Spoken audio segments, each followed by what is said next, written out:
Hey guys, this is my first video back. I'm going to a doctor today. Hopefully he releases me.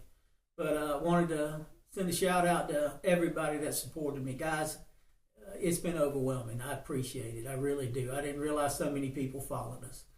But today I want to talk about something that's coming up. It's going to be a great time of year to go fishing, guys. If you don't fish in the fall and the winter, you're missing out.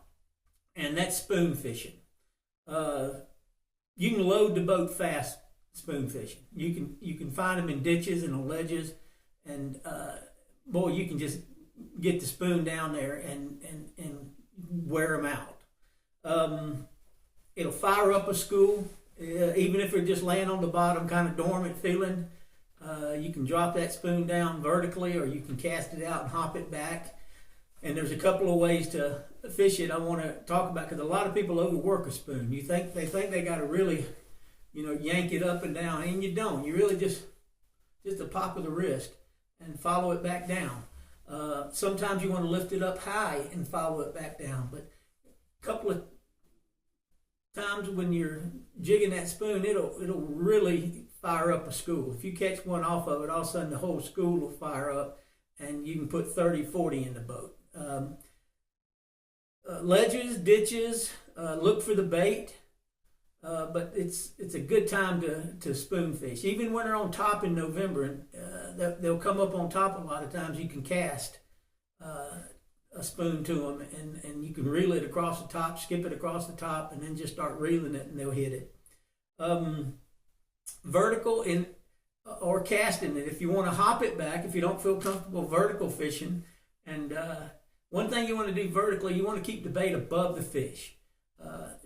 If they're right on the bottom, then reel down, let it hit the bottom, and then reel up one reel handle or a foot or two above them, and just start moving it. And you just want it to hop up and look like a wounded minnow coming down.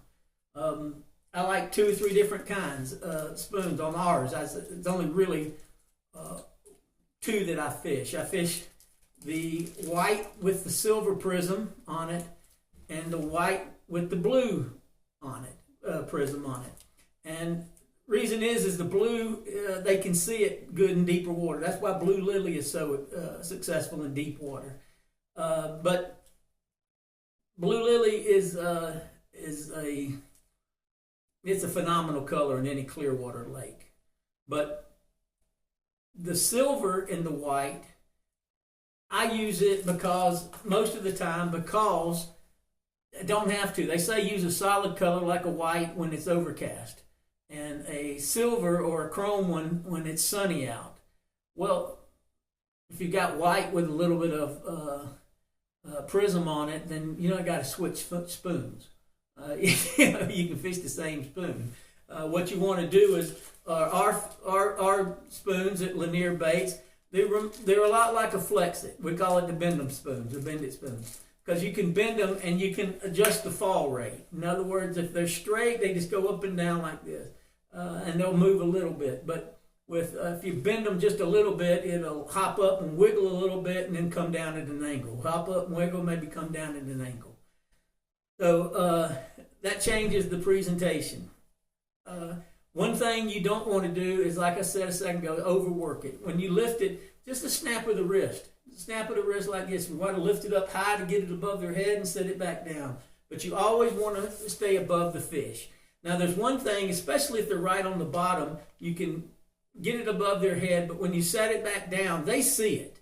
They know it's there. And there's something, I had a kid in the boat one time, and his name was Franklin, and we ended up calling it the Franklin flop. He would lift it up just above their head, a couple of feet above the bottom, set it back down. When he got it right on the bottom, he just barely lifted the rod tip, and I think the spoon was just sitting on the bottom doing this. It was laying like this, it'd just flop over to there. And he'd flop over to there. Just a Franklin flop, and sure as heck, all of a sudden, he'd feel weight, or he'd feel a thunk on it, and he'd catch those fish. And he was catching some big fish doing it. Rods. Guys, don't go crazy with the rods. A lot of people think because of the depth of the water, because you're fishing, 35 to 50 foot down, you got to have a heavy action rod and this, that, and the other. That's not true. What I use is a medium fast, about a 6'10" to a 7-foot rod. You don't want to move it too much when you lift it. I use 17-pound line. 14 to 17-pound line. Most of the time I use a Sun line, either a 15 or 16 pound. The reason is the bigger line doesn't fall as fast, so you don't get the spoon fouled up as much. A lot of times a hook will come around the spoon and grab the line and it gets fouled up, and when you lift it, it's kind of fluttering, it feels like. You have to bring it all the way up and start again.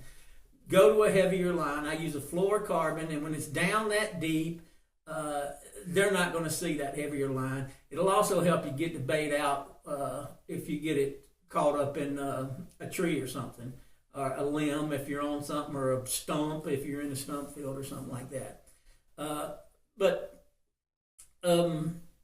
One thing I do, you can use a spinning rod or a bait caster. I use a medium fast action bait caster, but I will use a spinning rod at times.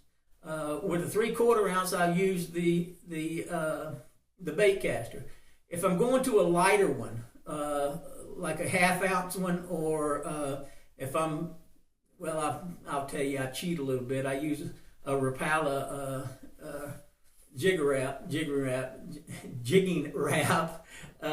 It's you have to look at it. It's a great bait. It looks like a minnow, and it's got 2 little hooks on each end and a treble hook in the middle.